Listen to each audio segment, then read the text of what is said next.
Hello guys, তো দেখো finally আমি পুর্তলিকার ডালগুলিকে বেছে বেছে নিয়ে রেডি করতে পেরেছি। এই যে দেখো, এবার দেখতে হবে কোন দিকটা ডগা কোন দিকটা গোড়া। গোড়ার দিকটা নিয়ে সমান করে বেছে রেডি করে নিলাম।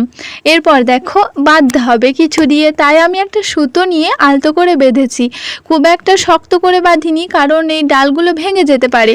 আর এরকম বনসাই আমি প্রথমবার ট্রাই করছি, তার জন্য প্রথম দিকে আমার অনেকটা কঠিন লাগছিল আর অনেকটা সময় লেগেছে, অনেকটা সময় ধরে ধীরে ধীরে করেছি।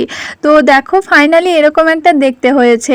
আর দেখো ডালগুলো যতটা বড় ছিল অতটা বড় রাখা যায়নি, কারণ একটা শেপ দিতে হয়েছে, তার জন্য দেখো কতটা কাটা পড়েছে।